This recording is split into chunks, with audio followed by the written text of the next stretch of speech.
The group Asheville on Bikes wants City Council to make some studies to improve roads a reality. It's an effort to make streets less congested and safer for pedestrians and cyclists. News 13's Andrew James has more on the proposals and the city's response. The corridor studies were done on Hendersonville Road, Tunnel Road, Biltmore Avenue, and McDowell Streets. The executive director of Asheville on Bikes tells me that he's concerned that council did not adopt these studies at their meeting earlier this month. This is too important of an issue to be neglected. According to Asheville on Bikes executive director Mike Sule, Asheville sees more pedestrian crashes than any other city in North Carolina. He's calling on the city council to adopt recent corridor studies as amendments to the Asheville in Motion plan. They're all key streets to creating a robust network that's going to allow people to maximize transit, walking, and biking. The studies look at ways to make the roads more bike and pedestrian friendly, connecting neighborhoods and making public transportation more accessible. Sewell points to things like more pedestrian crosswalks and protected and buffered bike lanes, similar to what you can find in the River Arts District. The more we expand and we broaden our infrastructure to suit the needs of people, you're going to have more people walking, you're going to have more people biking, you're going to have more people using transit. Public hearings on the corridor studies were continued to the Asheville City Council's December 14th meeting. I understand this is due to additional community outreach on these items. The city of Asheville tells me if the studies are adopted into the Asheville in Motion plan, NCDOT will consider the studies in future planning, and the city can refer to the studies when reviewing development applications. However, the city or NCDOT are not committed to any specific improvement, schedule, or funding contribution listed in the corridor studies. Well, our city council has a moral imperative to respond to this public health issue.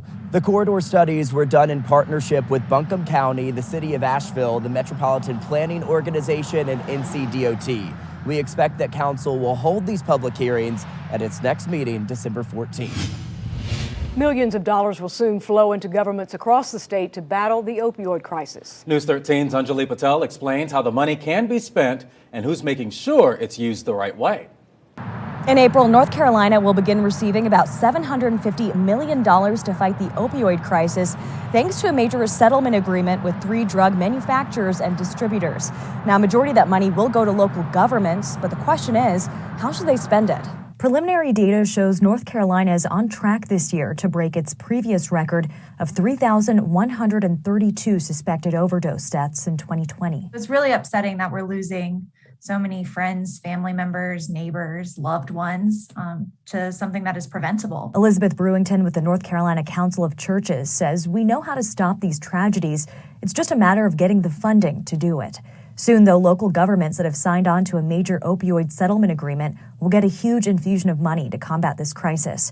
State Attorney General Josh Stein recently unveiled a website to help local leaders plan for the money and keep track of how it's being spent. But it's really important that the public have confidence and knowledge that that money was well spent. And that's why we're putting out a public dashboard where every local government will report exactly what they did and what the effectiveness of what they did was. More than 100 local governments have signed on so far, including Buncombe County. The county is still formulating a plan for how to spend its share and plans to engage the community in that process. So I think listening to the people in the county about what they need and what they hear, making sure that people who have been directly impacted have a very important seat at the table is essential. The NC Council of Churches is recommending the money be spent on developing syringe exchange programs, increasing access to naloxone or Narcan, and expanding medication-assisted treatment. Now, there are a variety of strategies outlined in the settlement that the funds can be used for. The Attorney General calling this a once-in-a-lifetime opportunity. Do you think this money is enough to reverse this trend we're seeing of just ever-increasing overdose deaths? I don't know if the funds are sufficient, but they're what we've got. And it's more than we've ever had dedicated to attack this specific problem. Now, as of November 15th, the only county governments in western North Carolina that have not yet signed on to this settlement are Polk, Yancey, and Madison. They have until January 2nd to do so. Only on News 13, the major airplane engine parts manufacturer, Pratt Whitney, is on schedule with construction of its huge plant. It's going up along the French Broad River. News 13's Kimberly King has an exclusive tour of the site drivers on I-26 can now also get a glimpse of. I'm at the northeast corner of the Pratt and Whitney construction site, and if you can imagine it, this building is 6 football fields long. You could contain 21 football fields inside of it. You can actually see the top, the roof of the building, as you travel eastbound on I-26. Steve Larson, who is in charge of this site, giving us a tour. So right now I'm spending every other week here. Steve Larson is the lead facilities manager moving permanently to Asheville from Huntsville, Alabama. Larson is in charge of the current 120 workers on site that will grow to 500 who will complete the plant's steel frame and roof. We're at about 75% with the structural steel. We're about 60% with the roof deck. And foundation's about 95% complete. We're putting all this tenting up to keep the heat in. The temperature must stay above 40 degrees to continue pouring the concrete foundation inside. From I-26, drivers can see the southwest corner. This drone footage supplied from Pratt and Whitney. If you came by at night, you can see it's lit up. He says for the company, this plant is huge. This is huge. This is the first new building we've built in quite a while. Inside, up to 800 workers will manufacture engine parts, including blades that go in the back of a plane's engine. And what we're going to do here is basically be a foundry, and all that will be done inside this one factory. The plant, scheduled to be completed by next November. Sherry Davis is a safety engineer with Wallbridge, the general contractor for the site.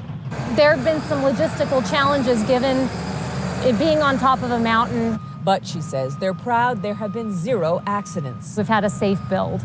Construction, of course, will continue for the coming months, and the industrial steel frame will actually come past me across this road to the other side. The topping off ceremony, which will be the final beam, is set for January, and that will go at the highest point of the current frame you see behind me.